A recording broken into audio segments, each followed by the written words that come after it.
We're heading into the end of 2024 and into the holiday season. I'm Sandi Warner with Warner Realty Group. What's happening in the Rhode Island real estate market, and should you be considering buying or selling at this time?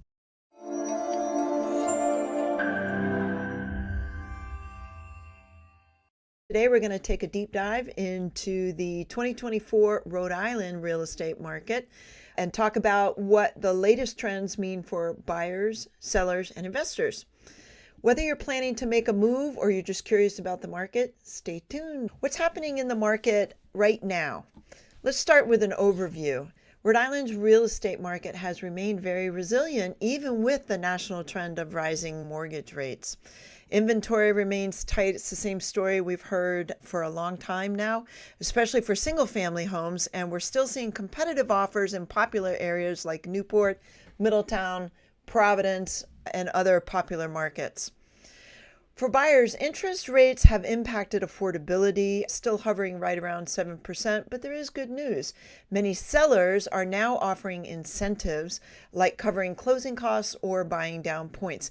Now, these are in areas, not those that we just mentioned before, because those areas are doing really well. But if you're a seller, the demand for move-in ready homes remains very high. Buyers are willing to pay a premium for properties that require minimal updates. So that means you might want to be doing that analysis of, should I do the work or not? There doesn't seem to be as active or busy a market for as-is properties or properties that need work. And we are seeing the rise of the wholesaler in Rhode Island. If you don't know what a wholesaler is, please let us know and be careful when you're talking to one. Seasonal insights. What does it mean to talk about seasonal insights? The real estate market is cyclical, and that kind of depends on where you are in the world or even in the country. In the United States, on the whole, the market tends to slow down in the winter, mostly because a lot of home sellers that have families don't want to sell their homes mid-school year. So we do tend to see more inventory come on the market in the spring, hoping to get all of that work done, the house completely transferred, the new house purchased by midsummer. But that doesn't mean that selling in the winter is not a good idea. When you're selling in the winter, the buyers that actually have to buy, who are very serious, are out in force in the winter. And that's because that's the time that they need to buy a house. The other side of that is you have much less competition. There's less homes on the market at that time of year. Many people have pulled their house off the market for the holiday, which makes total sense. And so buyers might have to make a decision with your home that they wouldn't otherwise. As we head into spring, after the holidays, of course, as I'm filming this, tomorrow's the first day of winter, so we are a little far ahead of the game. But when you start coming into spring, maybe April or maybe March or April, that's when you really start to see a surge in inventory in Rhode Island.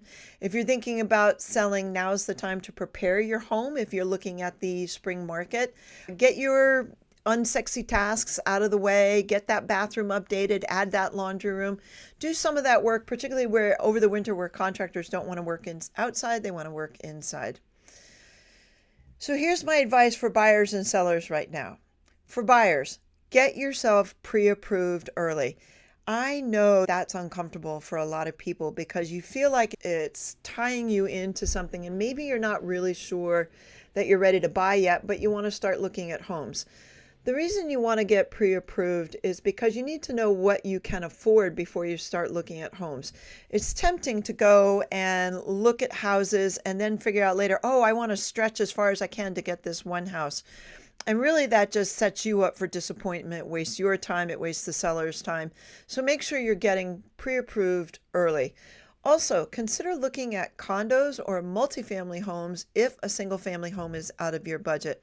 There are some great programs in Rhode Island for both condos and multifamily homes. And remember, if you purchase a multifamily home and you're going to use it as a residence, you still qualify for FHA, which can be as low as 3% down if you're a first-time home buyer. And a first-time home buyer only means that you don't own a house currently, not that you never owned a house. So thanks for joining me today. I hope that if you celebrate, you're gearing up for a great Christmas next week. If you're thinking about buying or selling or investing, please give us a call here at Warner Realty Group. We'd love to help you navigate the Rhode Island real estate market. I've lived in Rhode Island since '76, and I've been a realtor since 2014.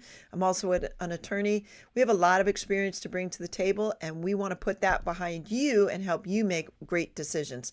Don't forget to subscribe and share this video with someone you think might find it helpful. We'll see you in the new year.